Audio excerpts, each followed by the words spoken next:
Well, hey everybody, it's me. Update for Wednesday, March 29th. Probably a short update today, but I'm going to go a little bit into the backstory of how all this started.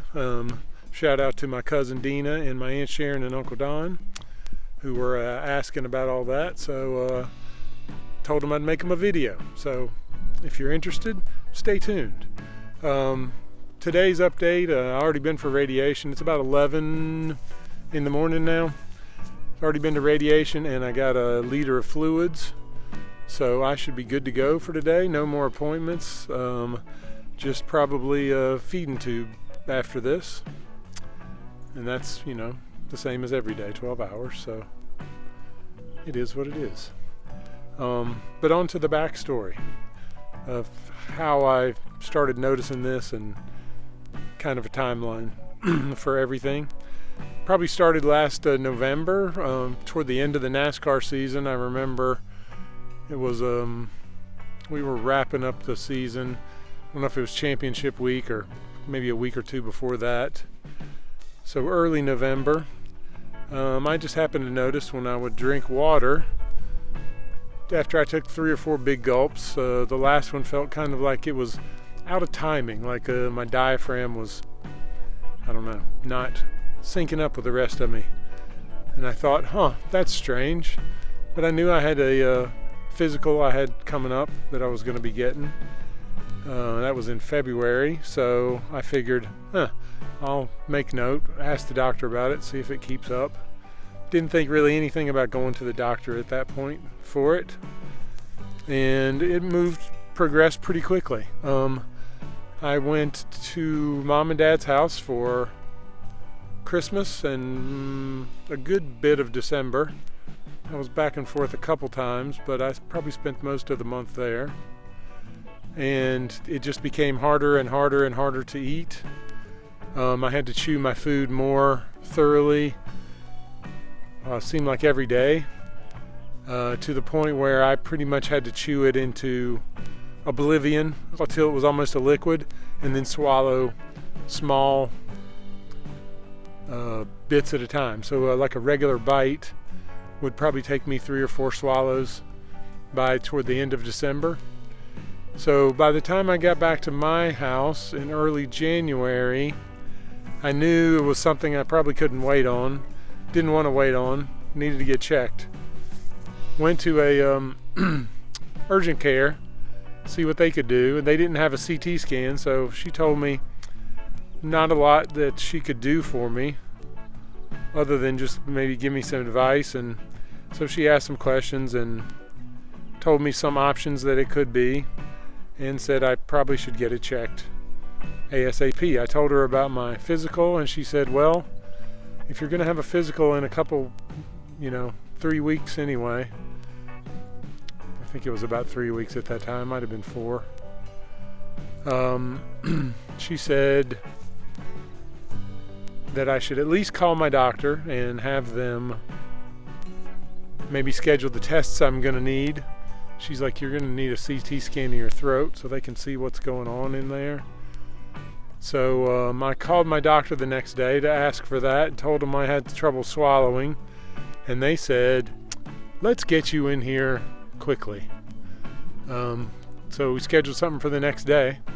I went to my doctor the next day, and I won't be too harsh on our insurance system that is a complete sham, but it's a complete sham.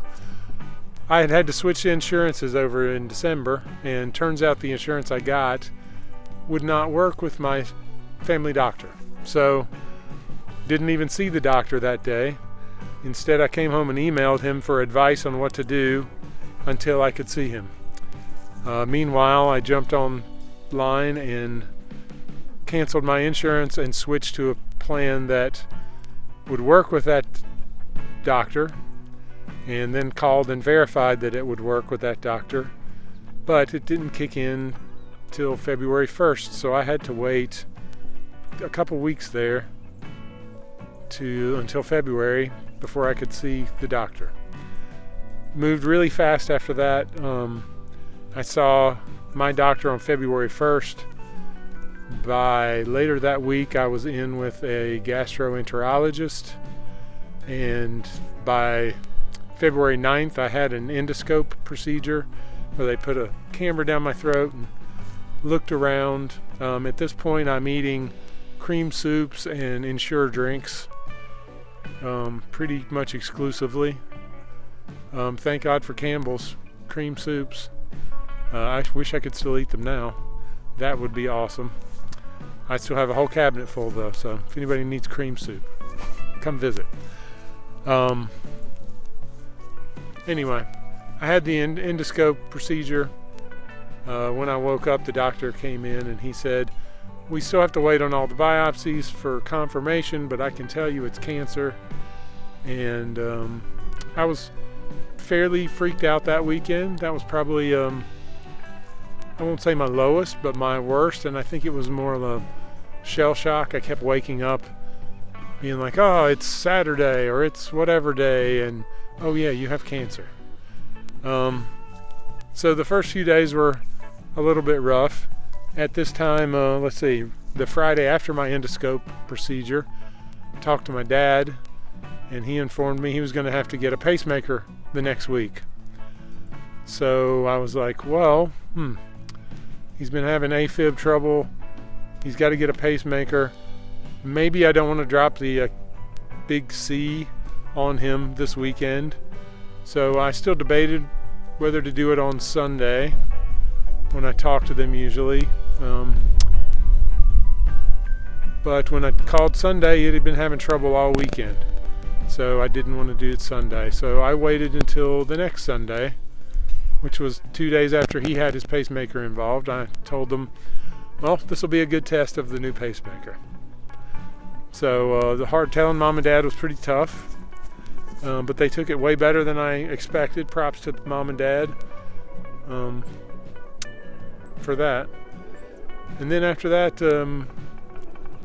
it was fast and furious with CT scans and tests and calling insurance companies and companies that work with insurance companies, getting things approved and pushing things through, trying to get all this done quicker, and so we could get a diagnosis of what it was, how much it had spread, where it was, all the details we needed to be able to move forward. By March 9th, I had this nice little port installed for chemo, and my feeding tube was installed, and by the 13th I started chemo, and now we're 3 weeks later, almost 3 weeks later, and I'm right in the middle of it. So that's kind of the backstory. It's not crazy involved. Probably took longer than I needed to tell that, but that's it. So Dina, Aunt Sharon, Uncle Don, there's the backstory. If you got any more questions, leave them in the comments. Hit subscribe, hit the bell so you know when I post new videos. Comment, like, share, all that good stuff. And beyond that, go have a fantastic Wednesday, y'all. I love you all. Thanks for stopping by. See you soon.